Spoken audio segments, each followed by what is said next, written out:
Hello everyone, welcome to exam ट्रेजी। आज की इस वीडियो में हम लोग बात करेंगे JNU BE फॉरेन लैंग्वेज के बारे में। तो आज बात करेंगे कि ओवरऑल सिलेबस जो होता है क्वेश्चन का, जो एग्ज़ाम में आपके क्वेश्चन पूछे जाते हैं तो किस किस टॉपिक से क्वेश्चन पूछे जाते हैं।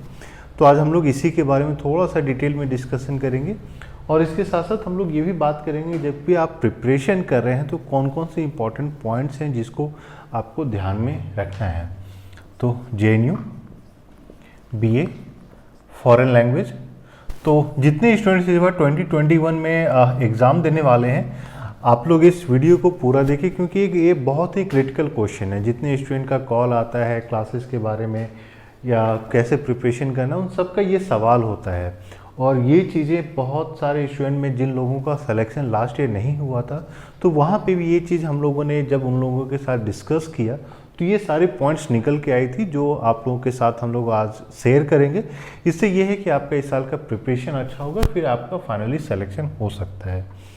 तो सबसे पहले मैं आपको बता दूं कि हम लोगों ने अभी रिसेंटली क्रैश कोर्स मंडे से ही स्टार्ट किया है और क्रैश कोर्स में आपको अराउंड 15 माइनर कंट्रीज़ और अराउंड 12 मेजर कंट्रीज़ कवर किया जाता है। तो इसका वीडियो प्लस आपको PDF जो है नोट्स मिलता है, आपको 25 मॉक टेस्ट मिलेगा, 10 इसका आपका टेस्ट सीरीज़ मिलता है, 50 आपको रीजनिंग का प्रैक्टिस सेट मिलता है, 50 इनफैक्ट इंग्लिश में तो 50 प्लस है, इंग्लिश का आपको प्रैक्टिस सेट दिया जाता है। और ये सब सारा हो जाएगा, फिर आपको क्वेश्चन बैंक दिया जाएगा और प्रीवियस ईयर का क्वेश्चन पेपर आपको दिया जाएगा। फाइनली जब पूरा सिलेबस कंप्लीट हो जाएगा फिर आपको करंट अफेयर्स भी प्रोवाइड किया जाएगा। तो जिन लोगों को क्रैश कोर्स ज्वाइन करना है, आप लोग जल्द से जल्द ज्वाइन कर सकते हैं और इसके लिए आपको गूगल फॉर्म भरना है। गूगल फॉर्म जो है आपको वीडियो के डिस्क्रिप्शन में मिल जाएगा। इसके साथ साथ अगर आप लोग कॉल या मैसेज करना चाहते हैं so you can give us A call and ask your queries 8448884849। तो ये मेरा मोबाइल नंबर है, इस पे आप व्हाट्सएप या कॉल कर सकते हैं। Will share all the details. आज का जो मेन टॉपिक है कि किस तरीके से क्वेश्चन आता है, क्योंकि देखिए जब भी आप किसी भी एग्जाम के लिए प्रिपरेशन कर रहे हैं तो 2-3 पॉइंट पे आपको ध्यान रखना है कि वेटेज क्या होता है अलग अलग सेक्शन का। क्योंकि अगर आप इस वेटेज को नहीं समझ पा रहे हैं तो सबसे बड़ी समस्या ये होगी कि आपको पता नहीं चलेगा कि किस किस सेक्शन में कितना कितना समय देना है। तो सबसे पहले मैं बता दूं कि टोटल आपके 100 क्वेश्चंस आएंगे और यहाँ पे जो हम लोग डिस्कशन कर रहे हैं और हम लोग आपसे एक्सपेक्ट भी करेंगे कि इस टाइप का कुछ आप रोड मैप बना के चलिएगा। तो सबसे पहले मैं आपको बता दूं कि टोटल 100 क्वेश्चंस जो है पूछे जाते हैं। जो 100 क्वेश्चन का डिस्ट्रीब्यूशन होता है किस तरीके से होता है, तो आता है जनरल नॉलेज। जनरल नॉलेज के बाद आता है आपका इंग्लिश और तीसरा कैटेगरी है रीजनिंग। अब देखिए जनरल नॉलेज का जो डिस्ट्रीब्यूशन होता है इन टर्म्स ऑफ, जैसे जनरल नॉलेज तो ये वो वाला जनरल नॉलेज नहीं है जो कॉम्पिटिटिव एग्जाम में पूछा जाता है। तो मैं आपको बता दूं कि जो JNU का एंट्रेंस एग्जाम का जो जनरल नॉलेज है, इसको रफली आप मान के चलिए कि इसमें टोटल आपके 60 क्वेश्चंस आते हैं, इंग्लिश का 25 और रीजनिंग का आपका 15 क्वेश्चन हो जाता है। अब देखिए JNU में जो जनरल नॉलेज पूछा जाता है, बेसिकली फॉरेन लैंग्वेज में क्या होता है कि आपको फॉरेन कंट्रीज़ के बारे में क्वेश्चन पूछे जाते हैं। तो उस फॉरेन कंट्रीज़ का डिस्ट्रीब्यूशन किस तरीके से होता है, तो अगर मैं आपको बताऊं तो आपके 12 आप मान के चलिए कि मेजर कंट्रीज है। इसके बाद क्या होता है कि आपके 4-5 रीजन्स होते हैं जहां पे ये कंट्रीज के लैंग्वेज बोली जाती है, उससे भी सवाल आता है। रीजन की अगर मैं बात करूं तो एक हो गया आपका सेंट्रल एशियन कंट्रीज, दूसरा हो गया मिडिल ईस्ट, तीसरा हो गया अरबिक या गल्फ कंट्रीज भी आप जिसको बोल सकते हैं, अरब वर्ल्ड भी बोलिए। चौथा आपका हो गया कैरिबियन या लैटिन अमेरिकन कंट्रीज, इसी के साथ साथ आप कैरिबियन भी बोल सकते हैं। तो ये 4 रीजन हो जाता है जिसको कि आपको फोकस करना है। तो इसके बाद आता है 4 रीजन्स, इसके बाद आता है आपका इंडिया, और फाइनली आता है करंट अफेयर्स। तो अगर 12 मेजर कंट्रीज हैं तो आप मान के चलिए कि ऑन एवरेज हर एक कंट्री से 3 क्वेश्चन आता है। रीजन से आपका हर एक रीजन से मान के चलिए 3 क्वेश्चन आ जाएंगे। अब अगर 12 कंट्री है 3 क्वेश्चन, तो ये आपका हो गया टोटल 36 क्वेश्चन। रीजन 4 रीजन है, 3 क्वेश्चन हो गया, तो ये आपका हो गया 12 क्वेश्चन यहाँ से निकल के आया। अब अगर यहीं पे आप मान के चलिए कि अब टोटल ये हो गया आपका कितना 48, अब तो आप मान के चलिए इंडिया से अराउंड 8 क्वेश्चन आ जाता है, करंट अफेयर से 4 to 5 क्वेश्चन आ जाता है। तो रफली ये होता है आपका डिस्ट्रीब्यूशन ऑफ जीके का क्वेश्चन। अब देखिए बहुत सारे बच्चे, जो मैंने आपको बोला था कि जो जिनका सिलेक्शन लास्ट ईयर नहीं हुआ, उन्होंने गलतियाँ क्या की थी, उनका सबसे पहला, और यूजुअली ये सारे बच्चों के साथ होता है कि सभी बच्चों का पहला फोकस होता है कि 12 कंट्री जो मेजर कंट्रीज है वो हम लोग कवर अप कर लें। अगर आप सिर्फ 12 मेजर कंट्रीज को कवर अप कर रहे हैं तो आप 36 क्वेश्चन तो कवर अप कर लीजिएगा, लेकिन ये वाला पार्ट आपका टोटली मिसिंग हो जाएगा। और ये वाला पार्ट को अगर आप ऐड करते हैं 8 4 12 12 24, तो यानी आउट ऑफ जीके आपका 40% जो है अनकवर्ड हो गया। आपने मान लीजिए करंट अफेयर भी कर लिया कवर, इंडिया भी आपने कवर अप कर लिया, मान लीजिए आपने 4 स्पेसिफिक रीजन्स कवर अप नहीं किए, तो फिर भी आपका 20% जो है कवर अप नहीं हुआ। अब देखिए अगर मान लीजिए जीके में फॉरेन कंट्रीज से आपके 36 क्वेश्चन आ रहे हैं, तो ज़रूरी तो नहीं है कि आप 36 में 36 सारे सॉल्व कर ही लीजिएगा। आपने 1-2 भी क्वेश्चन यहाँ अगर नहीं सॉल्व कर पाए, यानी 80% में एक भी क्वेश्चन आपने नहीं सॉल्व कर पाया, तो आपका सिलेक्शन कम हो जाता है। सिलेक्शन कम इसलिए हो जाता है क्योंकि सारे जितने जो मेजर फॉरेन कंट्रीज हैं उनका जो कट ऑफ है, जैसा लास्ट ईयर हम लोग ने प्रिडिक्ट भी किया था और वैसा ही हुआ कि 80 के अराउंड कट ऑफ जाता है। अब 80 के अराउंड कट ऑफ जाता है तो इसका मतलब कि आपको 100 में से एटलीस्ट 80 क्वेश्चन तक तो सही होना ही चाहिए। और बहुत सारे एक्स्ट्रा पॉइंट्स भी मिलते हैं, लाइक डेप्रिवेशन पॉइंट, फीमेल को अलग पॉइंट मिलता है, तो वो सबको हम लोग सेपरेटली डील करेंगे। लेकिन टारगेट ये होना चाहिए कि रिटन या जो आपका जो एंट्रेंस एग्ज़ाम होता है JNU का, इसमें एटलीस्ट आप 80 मार्क्स तो किसी न किसी तरह स्कोर कीजिए ही कीजिए। क्योंकि देखिए इंग्लिश में 25, रीजनिंग 15, मिला के आपका 40 हो जाता है। अब 40 में अगर आप 30 भी स्कोर कर लेते हैं तो आपका चांसेस काफ़ी ज़्यादा हो जाता है सिलेक्शन करने का। तो ये भी एक सेकेंड मोस्ट इम्पॉर्टेंट पॉइंट ये है। लास्ट ईयर में हम लोग ने देखा कि बहुत सारे स्टूडेंट ऐसे थे जिन्होंने इंग्लिश पे ज़्यादा ध्यान नहीं दिया। उनको लगा कि जीके अच्छे से कर लिए, रीजनिंग तो हो ही जाता है, इंग्लिश अगर आया ठीक है, नहीं आया तो भी ठीक है। लेकिन जो हम लोगों ने देखा कि जितने लोगों का इंग्लिश में कम मार्क्स है उनका सिलेक्शन नहीं हो पाया है। और ये चार्ट तो आप लोग मस्ट बना के रखिए। फॉरेन कंट्रीज़ जो स्मॉल, जो मैंने आपको बोला था कि अराउंड 15 स्मॉल कंट्रीज जो हम लोग क्लास में भी कवर अप कर रहे हैं, तो वो 4 रीजन में डिवाइड होता है और इससे हमेशा क्वेश्चन पूछे जाते हैं इंडिया के बारे में और करंट अफेयर्स में। और आगे के वीडियोस में हम लोग आपको बताएंगे कि मेजर कंट्रीज में क्या क्या स्पेसिफिक हो जाता है पढ़ना, 4 रीजन्स में कौन कौन से रीजन है, उनके कौन कौन से कंट्रीज को देखना है। हम लोग बताएंगे कि इंडिया के बारे में क्या क्या चीज़ें पढ़नी है और करंट अफेयर्स में किस टाइप के क्वेश्चन का आने का ज़्यादा चांस होता है। तो अगर आप ये सारी चीज़ें सब डिवाइड करके आप कवर अप करते हैं तो आपका चांसेस सिलेक्शन का ज़्यादा हो जाता है।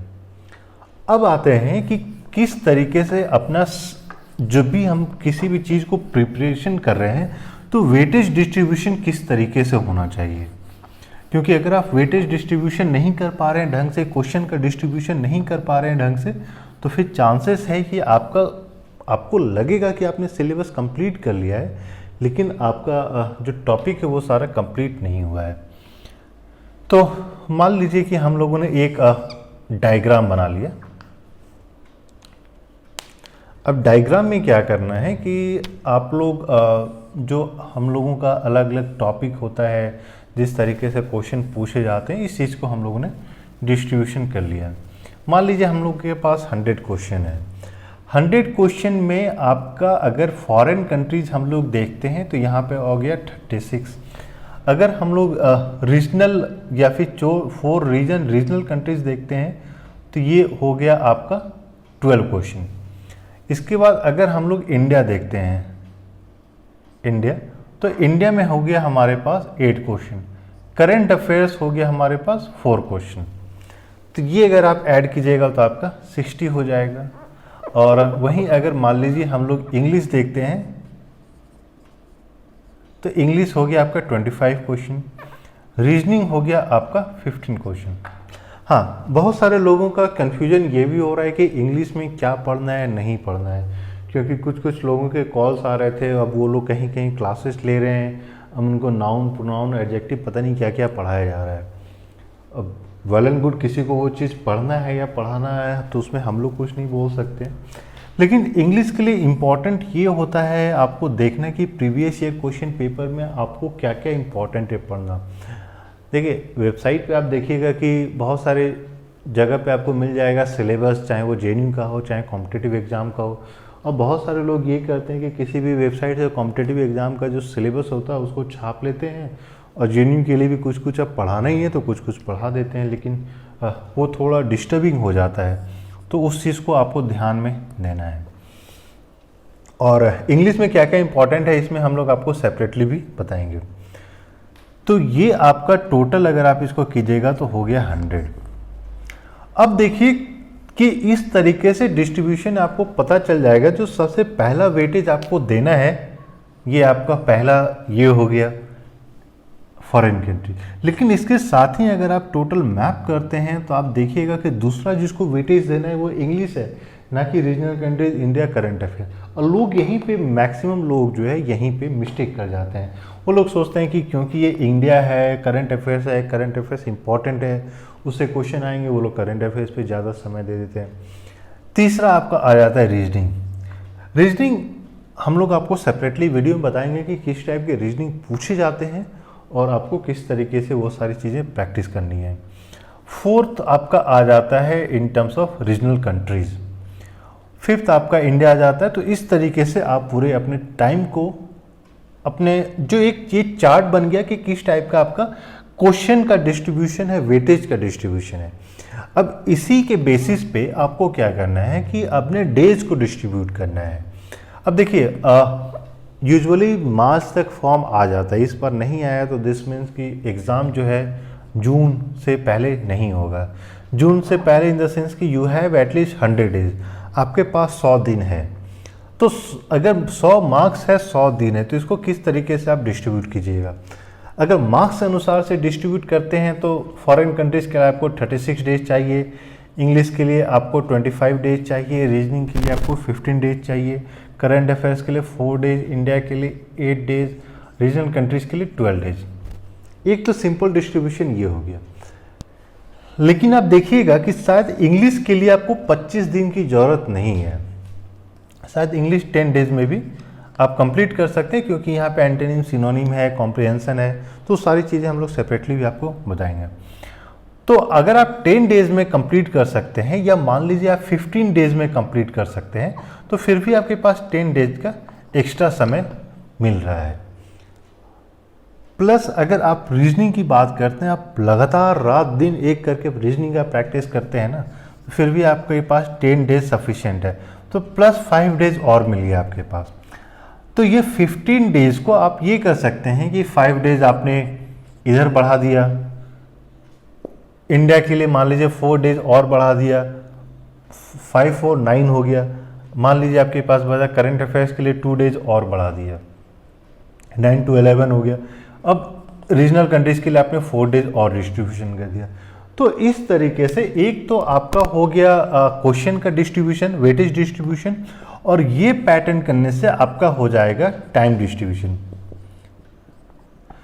जब आप ये चीज़ कर रहे हैं तो जेएनयू के सिलेबस का किसी भी पार्ट को आप मिस नहीं कीजिएगा। नहीं तो होता है क्या है कि लास्ट में हड़बड़ी करके जो है आपने ये अच्छे से कर लिया, पता चला कि करंट अफेयर्स इंडिया छोड़ दिया, या मान लीजिए आपने इंग्लिश अच्छे से कर लिया, रीजनिंग अच्छे से कर लिया, इंडिया और रीजनल जो रीजन्स हैं, जो कंट्रीज हैं, छोटे छोटे कंट्रीज हैं, वो आपने मिस कर दिया। और इस चक्कर में यही होता है कि आपको लगेगा कि आपने सारा सिलेबस कंप्लीट कर लिया है, लेकिन कुछ भी कंप्लीट होता नहीं है। फिर फाइनली जब आप एग्ज़ाम में बैठते हैं, जब आप क्वेश्चन पेपर को देखते हैं, फिर आपको लगता है कि अच्छा ये तो मुझे करना था। और बेस्ट ये होगा कि अगर आपके पास कोई कैलेंडर है तो कैलेंडर से आप एक चार्ट बना लीजिए और चार्ट के अनुसार से फिर आप अपना प्रिपरेशन स्टार्ट कीजिए। और एक चीज़ जो आपको हमेशा याद रखना है, बहुत सारे स्टूडेंट इसमें कंफ्यूज हो जाते हैं। अब बोलते हैं कि हमको रशिया में एडमिशन लेना है, तो वो लोग रशियन अच्छे से पढ़ लेते हैं, रशिया के बारे में अच्छे से जान लेते हैं, लेकिन कोरिया छोड़ दिए। तो ये काम नहीं करना है। तो एक पॉइंट हमेशा ध्यान रखिएगा कि 100 क्वेश्चंस आएंगे, तो उसको हर एक क्वेश्चन के लिए आपको डिस्ट्रीब्यूशन करना है, क्योंकि एक टॉपिक से एक से ज़्यादा क्वेश्चन नहीं पूछा जाता है। तो 100 क्वेश्चन के लिए, हर एक क्वेश्चन के लिए यहाँ पे आपको फाइट देनी है। क्योंकि अगर लास्ट ईयर का कट ऑफ देखिएगा तो जो कट ऑफ गया था रशियन यूरोपियन कंट्रीज़ का, वो 80 था। अब बहुत सारे ऐसे बच्चे थे जिनका कट ऑफ भी क्लियर हो गया, लेकिन रैंक उनका डाउन हो गया बिकॉज ऑफ प्रेफरेंस। किन्हीं बच्चों का 1 मार्क्स के कारण एडमिशन नहीं हुआ है। तो इसलिए हमेशा याद रखना है कि जब 100 क्वेश्चन है तो हर एक क्वेश्चन का वैल्यू होता है, हर एक क्वेश्चन का वैल्यू होता है, हर एक टॉपिक का वैल्यू होता है। और जब भी हम लोग क्रैश कोर्स में या ऐसे ऑनलाइन क्लासेस कराते हैं तो हम लोग ये कोशिश करते हैं कि एवरी मार्क्स मैटर्स, तो उस चीज़ को हमेशा ध्यान रखना है। इसके अलावा अगर आपके पास कोई स्पेसिफिक क्वेश्चन है तो आप लोग कॉल या मैसेज करके पूछ सकते हैं। अब अगर अभी तक आपने एग्जामटेजी के चैनल को सब्सक्राइब नहीं किया है तो प्लीज़ सब्सक्राइब कर लीजिए, सो दैट कि आपके पास लेटेस्ट सारे नोटिफिकेशन मिलते चले जाएंगे। इन जनरल आपके पास कोई स्पेसिफिक क्वेश्चन है तो आप लोग को भी कॉल करके, मैसेज करके या कमेंट में पूछ सकते हैं। और any advice please give us. Thank you.